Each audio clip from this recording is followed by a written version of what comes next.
My name is Brandan Davies. I'm a criminal defense lawyer based out of Overland Park, Kansas. In this video, I'm going to be answering the question, what can I do to keep from getting my probation revoked if a motion to revoke has been filed? So how this question comes in is someone gets arrested, gets convicted of a crime, and then in lieu of some sort of jail sentence, then a judge grants them probation.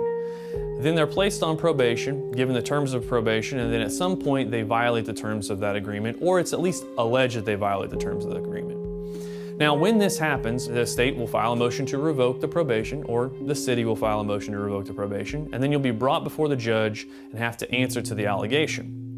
Now, the city or the state has the burden of proof to show that you violated the terms of your probation, but sometimes that's not very difficult to do. For example, if someone has a positive UA test, or someone fails to meet with their probation officer, or someone fails to pay fines, or some other allegation or some other reason that they violated their probation. Now, when this happens, it doesn't automatically mean you're going to jail. It doesn't mean that this underlying sentence is going to be imposed upon you. There's a couple ways or a couple things that you can do to try to correct the situation. Sometimes it's as easy as addressing whatever violation they say occurred. That may be on a low-level violation, like say someone just missed one meeting, or maybe someone didn't pay a fine. In that sense, you could go to the prosecutor and correct the alleged violation, either maybe pay the fine, or schedule a meeting, or resolve whatever issue they have. After you've completed whatever the requirement that you didn't complete the first time, they will withdraw the motion, and then you'll finish out your probation just fine. Another way that this can possibly be resolved, say the same thing happens, but it's a more serious violation. Maybe you had a positive UA or something like that. In that case, even though your lawyer may have a difficult case, maybe the allegation against you is easier to prove by the state, but you might be able to work out something with the prosecutor. Say it's a bad UA, something like that. Maybe you can go to the prosecutor and say, well, listen, my client can get into some drug and alcohol counseling, and he can address the underlying concerns you may have about this positive UA.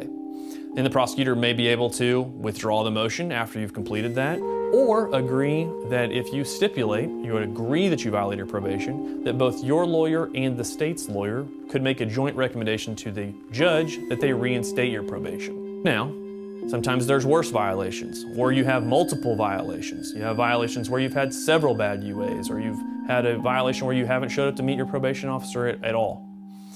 These cases, sometimes probation isn't for everyone. That doesn't mean that you have to go in and just stipulate and to do your time. Sometimes your lawyer may be able to work out some sort of agreement that say you have an underlying jail sentence of 30 days on your crime, and that you've had multiple violations on your probation. What your lawyer might be able to negotiate is some sort of reduced or modified sentence. Maybe the prosecutor will agree that if you either perform some sort of task or just agree that you violated probation, there'll be an agreement made to modify your sentence. Maybe instead of doing 30 days in jail, you can get the prosecutor to agree to do the 30 days on house arrest. To make a very long story short, depending on your particular circumstances, if you have a problem on probation, if you have a pending motion to revoke, all is not lost. You need to talk with a competent criminal defense lawyer who can go and speak with the prosecutor and try to work out some sort of resolution to your case that does not involve you serving your underlying jail sentence. If you have any questions about probation revocations, feel free to contact my office.